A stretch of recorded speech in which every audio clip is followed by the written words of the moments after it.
All right, everybody, let's get after it on Saturday. I want to address some of these rumors, some of this stuff floating around online very, very briefly, because we go through this every single offseason. I think it's time to realize that it is very profitable to go out there and take a star player's name, especially a star player's name on the San Francisco 49ers, and say that he's probably going to go to some other team, whether it's Jacksonville. I think right now is the Brandon Aiyuk rumor. Deebo Samuel trade rumors seem to be everywhere on Twitter.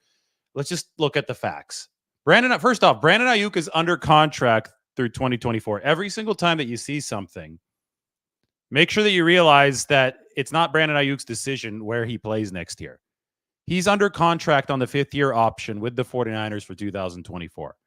So I think all too often people make it seem like these guys are free agents when they're not.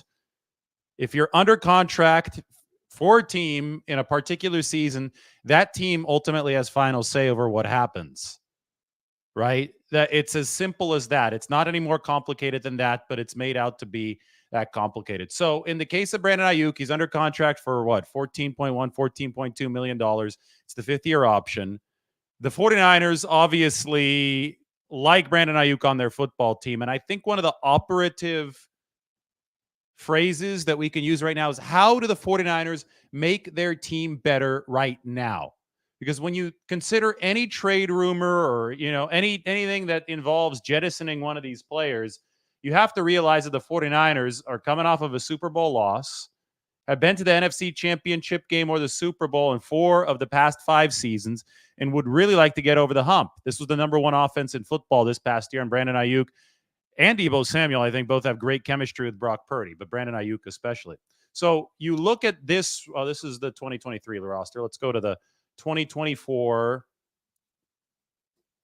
49ers roster really quickly. I have to find a way to get this open. But when we do look at the 90-man, here it is, the 90-man depth chart, the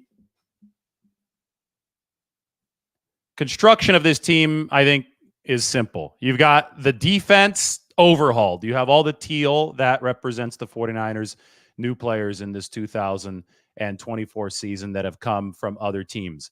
The offense, you could tell they're keeping this thing steady because it was the number 1 offense in football. The defense is the unit that had fallen off last season. The offense, well, they're going to be ready for investment along the offensive line come the draft. They might also be ready for investment in a skill position weapon, and that includes the tight end position when it comes time for the NFL draft. But the main question is, how do the 49ers make their roster better now? It's going to be really hard to make the roster better now by taking this guy or this guy off of it. Brandon Aiyuk and Deebo Samuel are both star players. Aiyuk is one of the best receivers in football from a standard sense. He's a separator, obviously also good after the catch, but really good at the catch point. I've shown you so much data of Brandon Aiyuk excelling when it comes to catch point and yak ability. Deebo Samuel is a completely unique weapon who finds himself at the top of all receivers ever when it comes to yards after the catch, and that is the forte of the 49ers offense. So if you were to part ways with either of these two guys, you'd be very, very hard-pressed to make yourself better immediately. Hard-pressed to find somebody in the NFL draft, a youngster, find somebody in a trade return that makes you better than what this roster looks like now. And it's already looking like a robust roster for the 49ers. So I said this about Deebo Samuel 2 off seasons ago when he was up for that new contract. The King's ransom is something that would be required for the 49ers to move on from either Deebo Samuel or Brandon Aiyuk. I get the Deebo speculation because he's already has the pricey contract, and people feel that he had a couple injuries over the past 2 years that have put the 49ers into a situation where they might think that it's a cost-inefficient contract, kind of like the Eric Armstead situation. But you actually have to follow financial facts in these situations. And here's the Deebo Samuel contract. If you were to trade him before this NFL draft, you're racking up a $21.7 million dead money hit. You're saving 7. So you have to ask yourself, with this 7 that you save, do you either completely save the football team next year when you have to pay Brock Purdy by carrying that over, or can you sign somebody that you otherwise wouldn't have signed that's going to make a bigger positive impact on the team than Deebo Samuel's negative impact while leaving it. And that is a very, very tough proposition to actualize. And that's why you'd have to have a king's ransom in return for somebody like Deebo Samuel, or especially in return for somebody like Brandon Aiyuk, to be able to justify that kind of movement, which makes it inherently unlikely. You never say never about anything in the NFL. I get that. But the 49ers' overarching goal has been to keep this core together offensively. Obviously, it's the defense that slid this past year, and they kept the core together defensively as well, but they really needed to improve at the margins. But the goal has been to keep the number one offense together and move forward with that in mind through at least the 2024 season. There's going to be inflection points in 2025. Deebo Samuel in 2025, if you traded him before June 1st, would free up, well, it would only incur $15 million in dead money, but it'd free up $9.1 million. And that obviously once you get to 2025, it's the final year of Deebo Samuel's contract. So you start to talk about either extension or just let him play out on the lame duck season of his deal if you're not planning to keep him long term.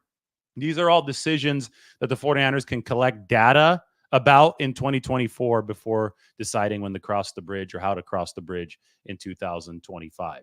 More financial news for the 49ers. Kyle Juszczyk's pay cut and restructure actually saved this team not just $2 million or $1.75 million. It was a $1.75 million pay cut, but it actually saved the 49ers $4 million on the cap in 2024. What they did is they slashed the base salary, which was like $5.75 million, to the veteran minimum. And then they gave Juszczyk a signing bonus that they stretched out for cap purposes across these new void years on the contract. So his cap number, instead of $7.6 million, is now only $3.6 million, saves the 49ers $4 million in space. And then with Colton McKivitz, the 49ers gave him an extension, and this extension for Colton McKivitz actually lowered his cap hit for 2024 down to $2.9 million from about $3.6, so about $700,000. 49ers, similar mechanism. They guaranteed Juszczyk's base salary. They gave him a new signing bonus that's guaranteed $3 million and change. The second year, there's an option that triggers on April 1st, but it's basically 1 year guaranteed for Colton McKivitz, and then a second year team option that they have to decide on by April 1st of next year. In short, this contract for Colton McKivitz is a way to raise the 49ers floor at that right tackle position. They are now perfectly set up, I think, to draft a right tackle come April. And then they can see and they have insurance with McKivitz at least the swing tackle this year, probably a starter to begin, but we'll see who they draft. Next year, they'll then be able to release McKivitz if they don't want to keep him on the team, or they'll have him at a good rate to be their swing tackle, since you need more than 5 offensive linemen to be a successful team. So it's just good, smart business from the 49ers. Give McKivitz $4.5 million guaranteed for this season, the next, and also as a thank you for the previous season, lower his cap hit and maintain flexibility to go out and draft a tackle because you're not paying him more than swing tackle money. A lot of people were up in arms about this about a week ago, but the business of football is important to understand. If you don't understand the business of football, then you probably won't understand a Brandon Aiyuk's actually under contract for 2024, giving the 49ers power and leverage in this situation. Same thing with Deebo Samuel. So that's your 49ers update. Hope everybody's having a great Saturday. We'll talk to you very soon.